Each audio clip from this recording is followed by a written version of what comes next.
Oi, pessoal! Está começando mais um podcast da Chácara Jovem. Fiquem ligados no que temos conversado em nossos encontros.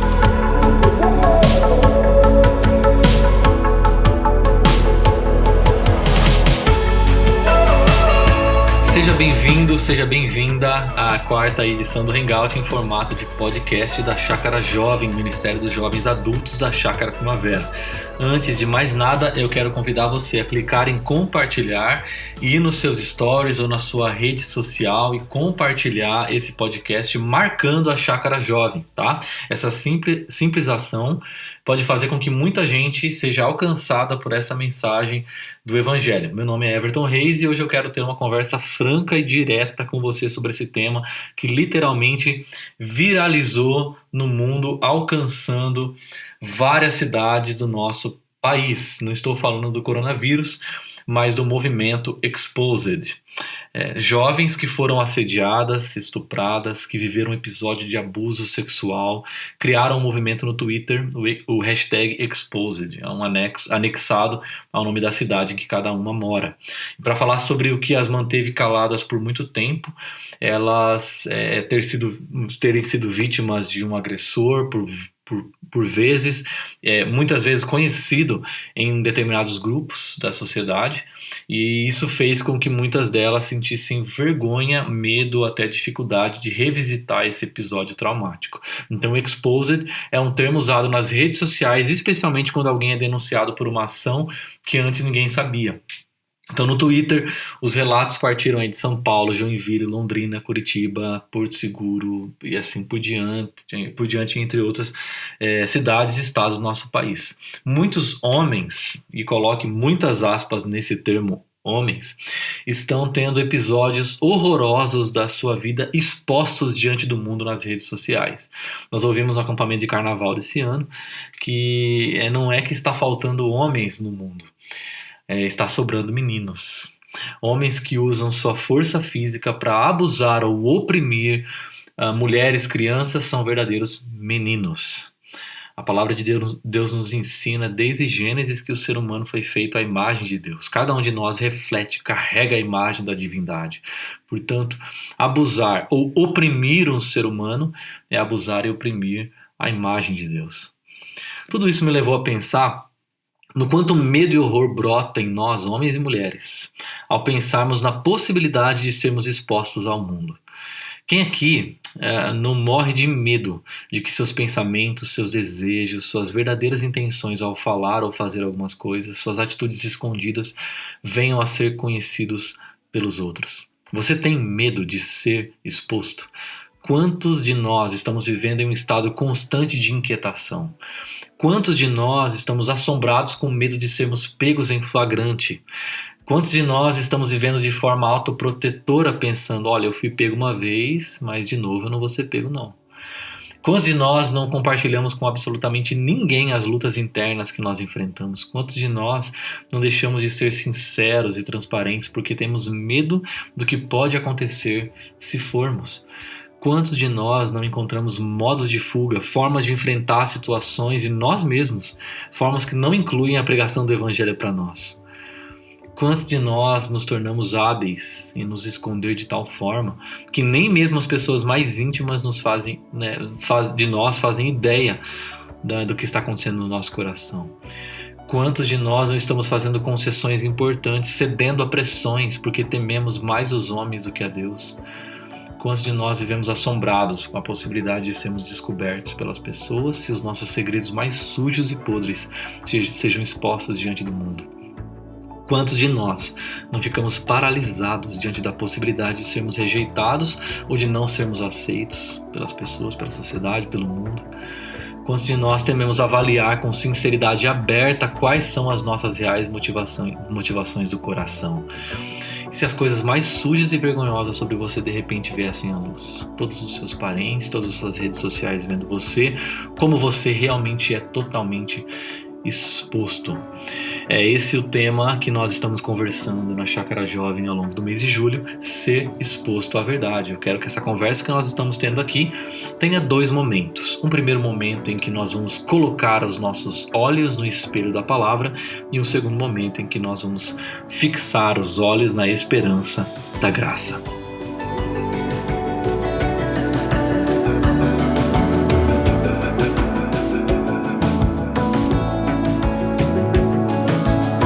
Primeiramente, nós vamos começar fixando os nossos olhos no espelho da palavra.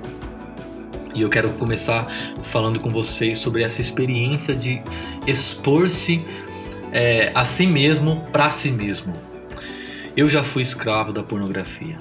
Eu sempre me questionei como eu poderia ser um cristão que acredita em tudo que Deus diz sobre haver feito o ser humano dignificado à sua própria imagem, e ainda assim objetificar corpos e admirar pessoas tratando a sexualidade como algo barato e vil, ou então tratando a sexualidade como um ídolo que oferece felicidade e prazer.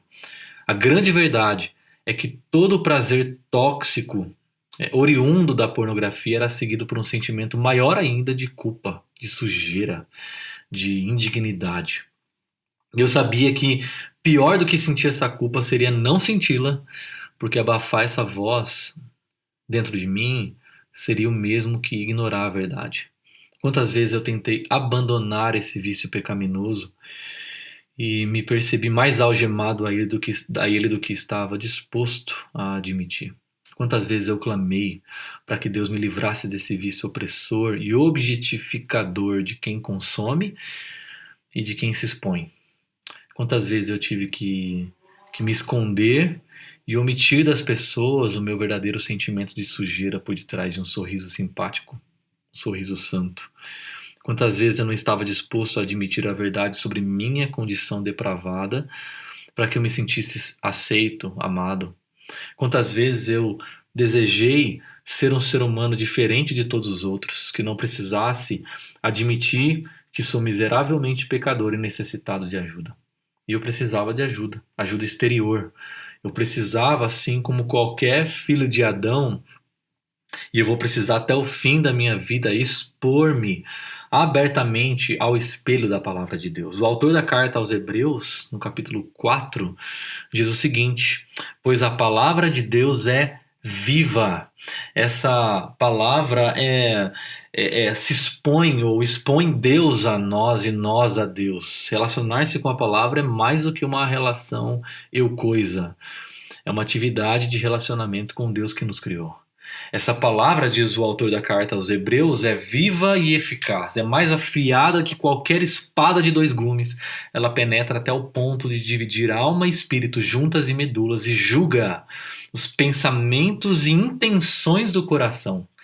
Nada, presta atenção nessa palavra, nada em toda a criação está oculto aos olhos de Deus. Tudo, ele diz, está descoberto e exposto diante dos olhos daquele a quem havemos de prestar contas.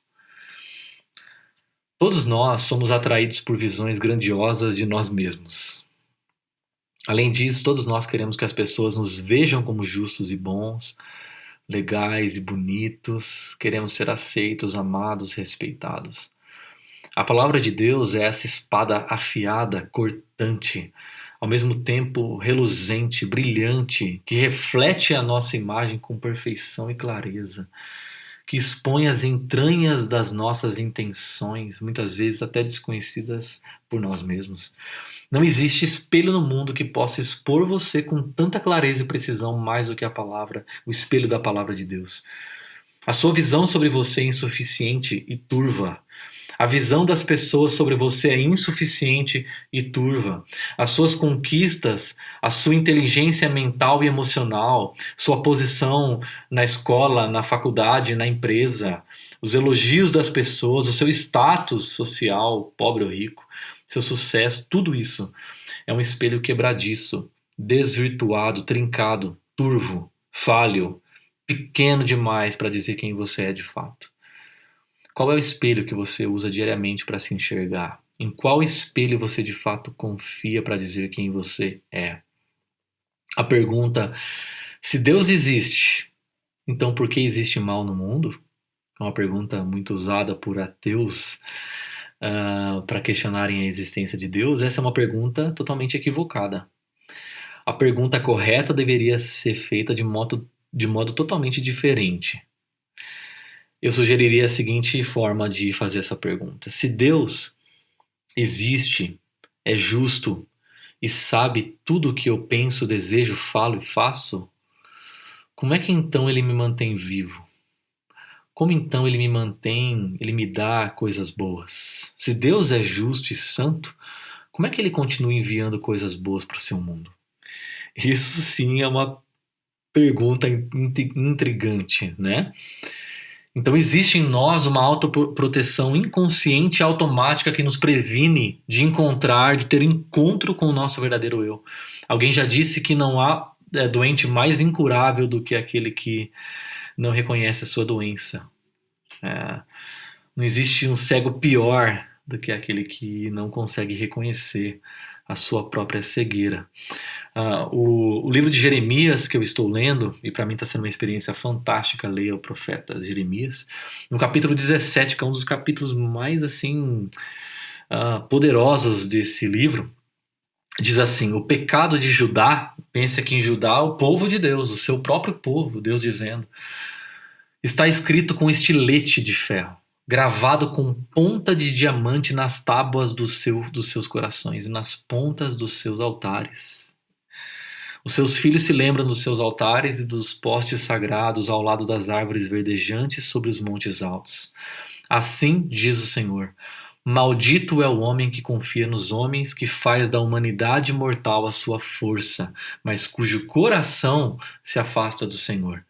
Ele será como um arbusto no deserto, não verá quando vier algum bem, habitará nos lugares áridos do deserto, numa terra salgada onde ninguém vive. Perceba que ele diz: maldito é o homem que confia nos homens. Logo a gente tende a pensar o quê? Realmente, né? Eu não devia ter confiado no fulano, ter confiado na fulana. Mas o que ele está dizendo aqui, na verdade, gente, é o seguinte: ele está dizendo: maldito é o homem que faz da humanidade, que confia em si mesmo, que confia no seu poder, que confia na sua capacidade, na sua inteligência, na sua beleza, que confia que é bom, que acredita que é capaz, que acredita que pode chegar. E aí ele termina dizendo: o coração é mais enganoso que qualquer outra coisa, e sua doença é incurável. Quem é capaz de compreendê-lo, discerni-lo, conhecê-lo, entendê-lo? Eu sou o Senhor, que sonda o coração e examina a mente, para recompensar a cada um de acordo com a sua conduta, de acordo com as suas obras. E aí termina o texto de Jeremias. Gente, nós somos muito piores do que pensamos que somos. A nossa maldade está arraigada na gente como uma segunda pele. Você só é capaz de perceber como está preso ao seu egoísmo, aos seus vícios e à sua idolatria quando tenta se livrar deles. Enquanto você aprova suas más atitudes, desejos, você não percebe o quanto é escravo delas. A carta de Tiago, capítulo 1, diz assim: sejam praticantes da palavra e não apenas ouvintes, enganando vocês mesmos, iludindo-se, sendo alienados quanto à sua verdadeira natureza. Esses são apenas ouvintes. Aquele que ouve a palavra, diz Tiago, mas não a põe em prática, é semelhante a um homem que olha a sua face no espelho, o espelho da palavra de Deus, e depois de olhar para si mesmo, sai e logo se esquece da sua aparência. Ele teve sua vida, sua alma, seu coração exposto pela palavra de Deus diante de si, mas logo ele sofre de uma amnésia espiritual. Você se esquece das verdades que aprendeu sobre você, sobre o mundo, sobre Deus, e passa a viver de acordo com as ilusões sobre quem você é. Você se esquece do que ouviu. O que acontece quando você não se observa constantemente no espelho da palavra de Deus? Quando você não se enxerga no espelho da palavra de Deus, e confiando humildemente no seu retrato exposto por ela, você começa a acreditar que não precisa tanto assim da graça de Deus. que não precisa tanto assim do evangelho, que não precisa tanto assim de um grupo pequeno, que não precisa tanto assim de pessoas para orarem e ministrarem a você. Você começa a exigir das pessoas que sejam perfeitas como você pensa que é perfeito. Você começa a ter expectativas irreais sobre as pessoas. Você começa a exigir justiça, perfeição moral, habilidades, santidade, obediência dos outros, achando que você tem.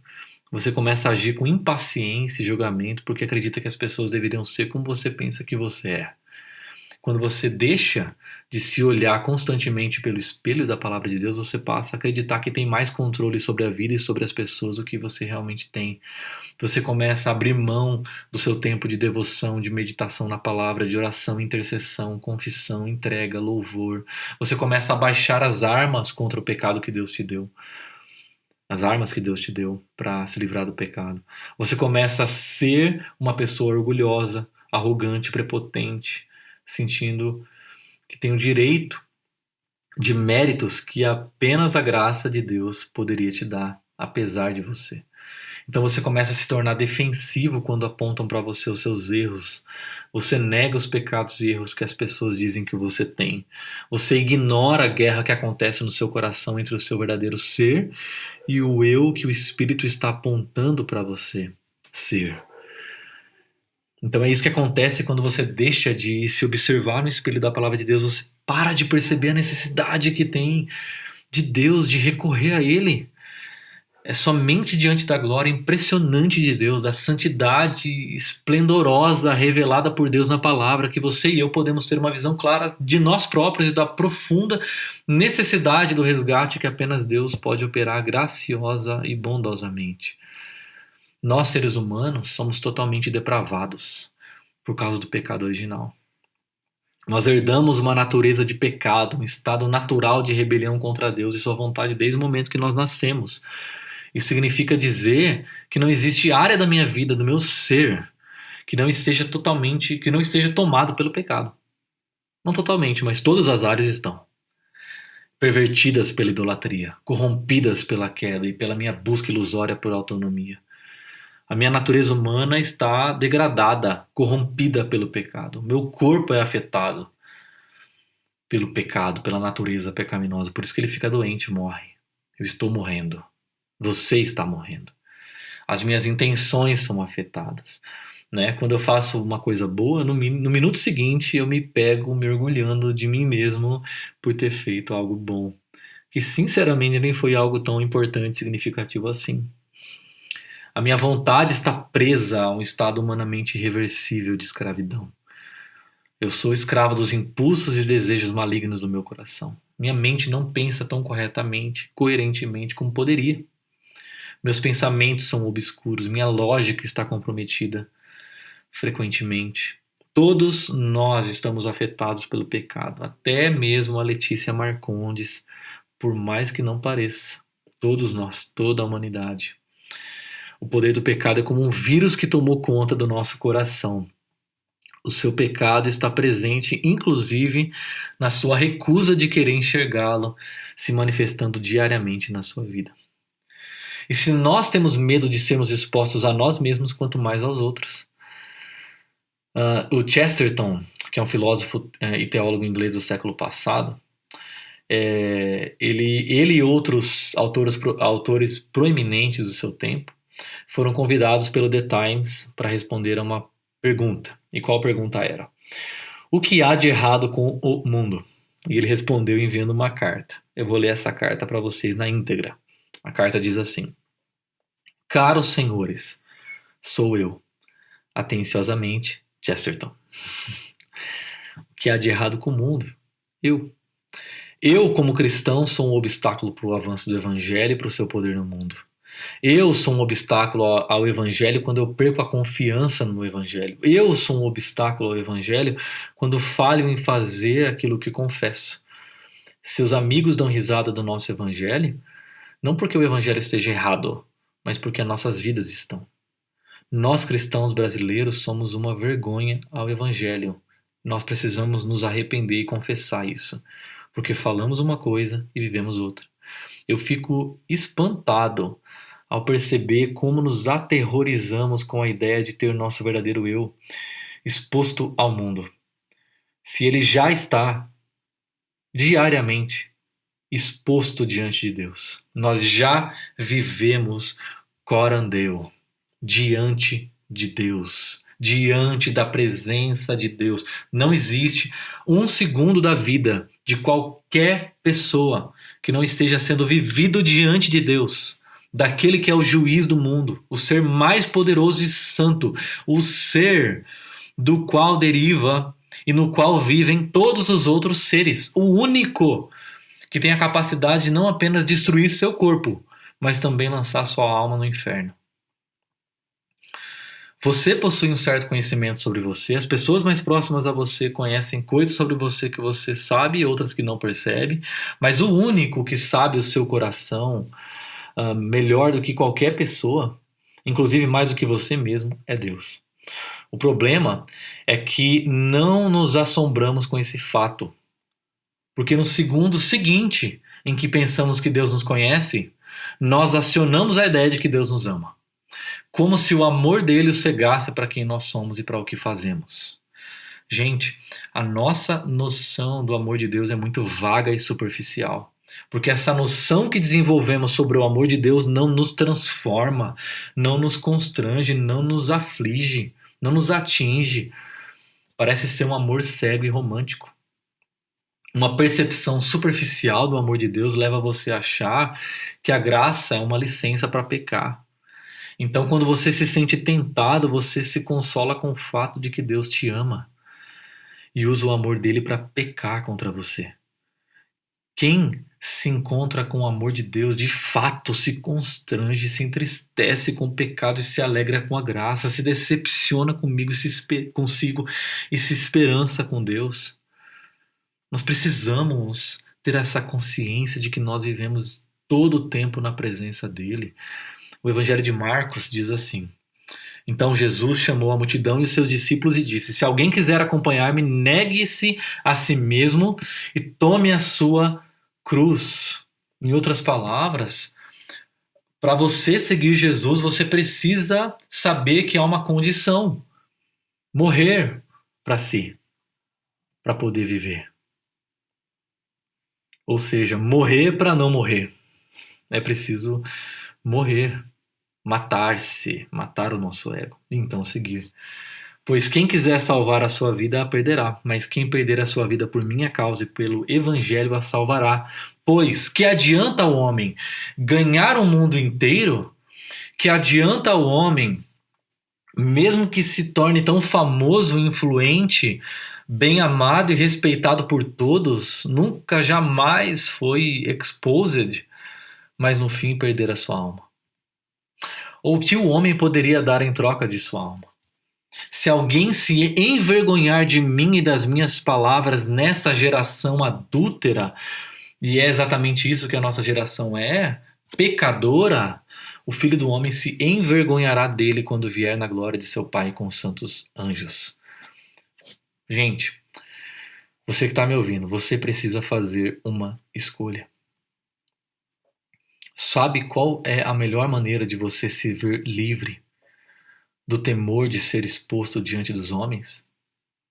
É você afugentar esse temor dos homens com o temor de Deus. Eu vou repetir. A melhor maneira de você se ver livre do medo de ser exposto diante das pessoas é você afugentar esse medo de homens com o temor de Deus. Você precisa de um temor maior, você precisa temer mais a Deus do que aos homens. Você precisa que o seu temor de homem seja afugentado, assombrado pelo temor de Deus. Temer a Deus é muito mais do que apenas o medo assombrado de que Deus pode te mandar para o inferno. Na verdade, a pessoa que teme a Deus, segundo a Bíblia, já sabe que foi liberta do medo do inferno e da condenação. Então, temer a Deus é reverenciá-lo, não apenas respeitá-lo como um ser distante, mas nutrir uma profunda reverência pela presença constante dele no templo que é o seu corpo.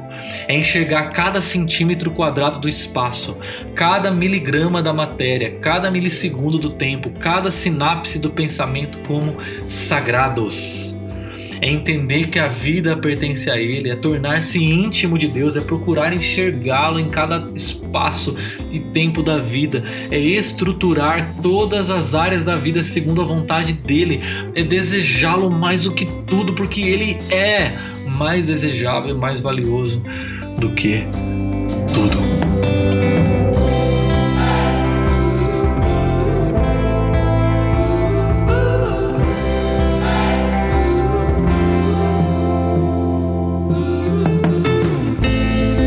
Nós fixamos os nossos olhos no espelho da palavra e agora nós vamos fixar os nossos olhos na esperança da graça.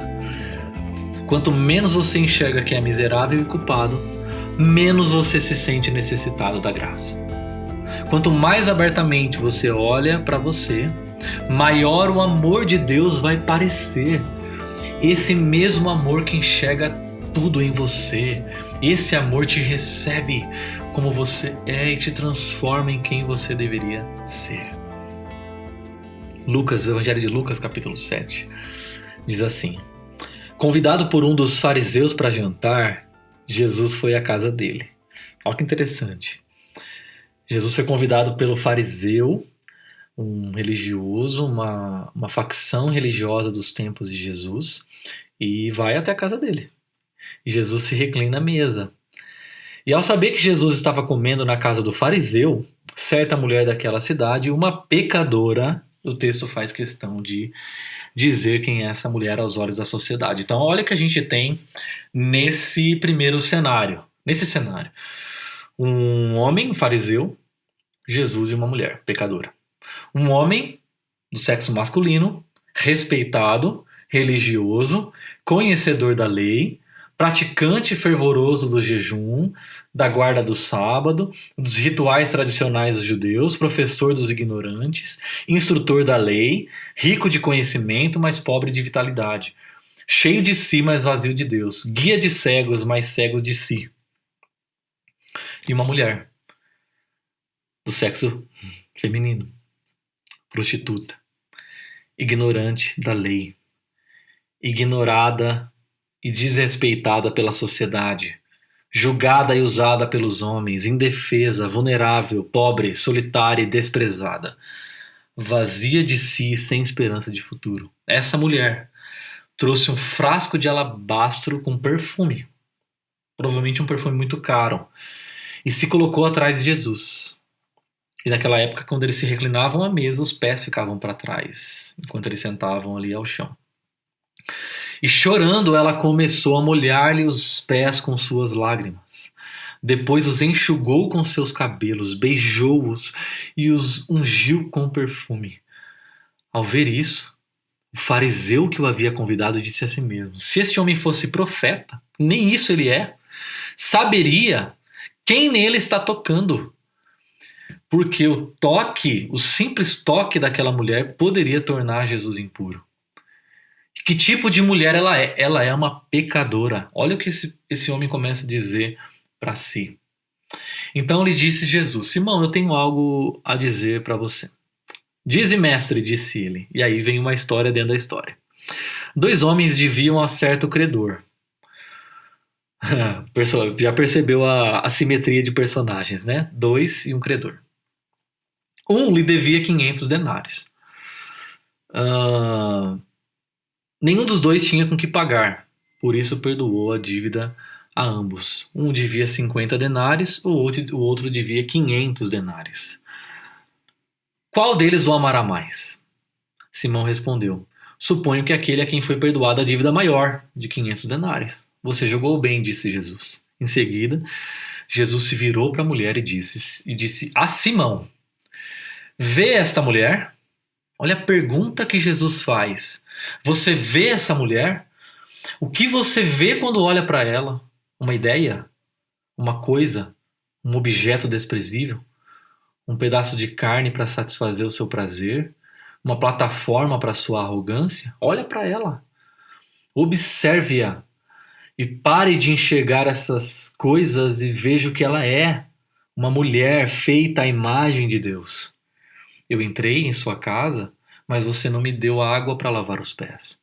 Ela, porém, molhou os meus pés com suas lágrimas e os enxugou com seus cabelos. Você não me saudou com um beijo, mas essa mulher, desde que entrei aqui, não parou de beijar os meus pés.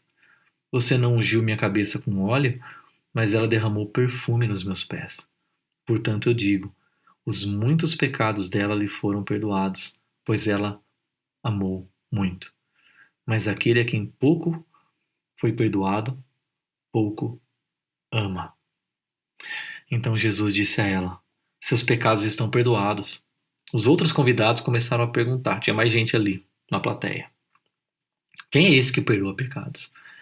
Jesus ignora completamente, se volta para ela e diz, sua fé a salvou, vá em paz. Deixa eu fazer uma pergunta para você. Quem é você nessa história? Você é o fariseu ou a mulher? O que as suas atitudes diárias, sua devoção diária, suas orações, seu tempo de meditação, sua gratidão, seu coração, suas palavras, as pessoas revelam sobre você? Você se aproxima mais de quem? Quando você olha para si, você se vê como alguém desesperadamente necessitado de perdão porque jamais conseguiu atingir o padrão de Deus? Ou você se enxerga como alguém, ok, não tão ruim, não tão mal, dentro da média? Brennan Manning, um padre que faleceu agora em abril, diz assim no seu livro O Evangelho Maltrapilho: o nosso afã de impressionar a Deus, nossa luta pelos méritos de estrelas douradas, nossa afobação por tentar consertar nós mesmos ao mesmo tempo em que escondemos nossa mesquinharia e chafudarmos na culpa, são repugnantes para Deus e uma negação aberta do Evangelho da Graça. Olha o que ele diz. Impressionante, né? Gente, todos nós temos uma necessidade desesperada e vital de Deus. Mas essa necessidade nem sempre vem acompanhada de um sentimento dessa necessidade. Você pode precisar de comida, mas a fome é a percepção dessa necessidade. Você pode precisar de bebida, mas a sede é a sensação dessa necessidade. Você precisa desesperadamente de Deus, mais do que comida e água, mas nem sempre sente essa necessidade. O seu sentimento de necessidade é proporcional à sua consciência de si mesmo. Uma noção baixa de si leva a um sentimento pequeno ou nulo da sua necessidade de Deus. Uma consciência alta de si leva a um sentimento profundo da necessidade de Deus. Se você vive se comparando com os outros, ou olhando para si mesmo pelas lentes da sua religiosidade, da sua posição, da sua história, você sempre vai ter uma noção de si muito distorcida. A palavra de Deus é o único espelho que te mostra fielmente quem você realmente é. Quanto mais próximo você está de Deus, mais você fica sensível aos seus pecados, mais você percebe que há ídolos em sua vida com raízes muito mais profundas do que você imaginava, mais você se vê necessitado de Deus, mais você se enxerga como miserável de espírito, mendigo, maltrapilho, faminto, desesperadamente sedento da graça. Você só consegue lidar de frente com seu verdadeiro eu com a consciência da graça perdoadora. Sem ela, a sua culpa vai se tornar tão grande que você vai entrar em depressão ou em um sentimento de autocomiseração. As únicas mãos que conseguem tirar você desse estado de tristeza gerado pelo pecado e culpa são as mãos da graça de Deus. Uma percepção profunda do amor de Deus leva você a ser constrangido por um Deus que te dá vida, saúde, tempo, família, dons, sonhos, talentos, perdão, adoção em sua família, sofre, morre no seu lugar e te aceita e abraça paternalmente como quem nunca fez nada contra ele, como filho amado. Sabe qual é a maior causa da nossa falta de ética, do nosso egoísmo, da nossa falta de arrependimento, da nossa impenitência? Uma noção superficial do amor de Deus. Jesus não vem para o super espiritual, mas para o vacilante, para o enfraquecido que sabe que não tem nada para oferecer e que não é orgulhoso demais para aceitar a esmola da graça de Deus. Ao olharmos para cima como essa mulher, nós ficamos surpreendidos por encontrar os olhos de Jesus abertos, profundos em compreensão e gentis em compaixão. Você quer mudar de dentro para fora? Você não precisa ter uma visão maior da santidade de Deus, da justiça de Deus, da lei e das regras de Deus. Você precisa se expor inteiramente, sem reservas ao amor de Deus. Antes da minha glorificação final no reino de Jesus, eu jamais vou ser livre dos meus vícios sexuais, da minha tendência a mentir, das minhas ilusões de que eu preciso ser aceito, amado e respeitado pelas pessoas, senão eu não vou ser feliz. Nesse momento, eu posso dizer que a pornografia não exerce o mesmo poder sobre mim, mas eu sei que a minha carne é fraca, que não sou forte. Eu não posso subestimar o poder do pecado em mim, eu não posso ignorar nenhum dia sequer o que a Bíblia me diz sobre a minha idolatria, meu coração enganoso, minha escravidão ao pecado e a minha necessidade da graça. Ao invés de tentar viver de modo a que Jesus me ame, eu decidi viver porque Ele me amou. Ao invés de tentar viver de modo a que Jesus me ame, eu decidi viver porque Ele me amou. Eu examinei meu coração a fim de encontrar dignidade em ser amado por Deus. Eu não encontrei nada. Mas quando eu me virei para Cristo, eu percebi que o amor saía dali gratuitamente. E o amor de Cristo significa o que é ser humano, dá significado à nossa humanidade. Eu posso dizer que quanto mais esse amor me enche, mais me vejo distante dessas coisas que me afastam de Deus. Quanto mais essa graça me transborda, quanto mais eu me enxergo nesse espelho, quanto mais eu me alimento deste pão, quanto mais eu desejo ardentemente esse leite, quanto mais eu me firmo nesta rocha, quanto mais eu me deixo guiar por essa voz, quanto mais eu habito nesse templo, quanto mais eu sou encontrado neste drama, quanto mais eu sou afiado por essa espada, quanto mais eu sou iluminado por essa luz, quanto mais eu sou desnudado por essa verdade, quanto mais eu sou encorajado por essa palavra, quanto mais eu sou curado por esse evangelho, mais eu sou eu. Isso só é possível porque Jesus foi exposed. Ele foi condenado como um estuprador, um abusador, um opressor, mesmo sendo inocente. E mais, sendo dos homens que melhor tratou as mulheres no mundo, Jesus foi exposed. Ele foi crucificado, exposto em uma cruz romana humilhante, mesmo sendo o ser humano mais puro, inocente, amoroso, correto, santo, abnegado, sofredor do mundo. Para quê? Para que pessoas opressoras, abusadoras, pecadoras, injustas, egoístas, como eu e você, pudéssemos ser expostos à presença de Deus sem sermos triturados. E mais, para que todo aquele que nele crê, por mais pecador e miserável que seja, como eu e essa mulher da história, pudéssemos ser apresentados puros e incorruptíveis diante de um Deus santo.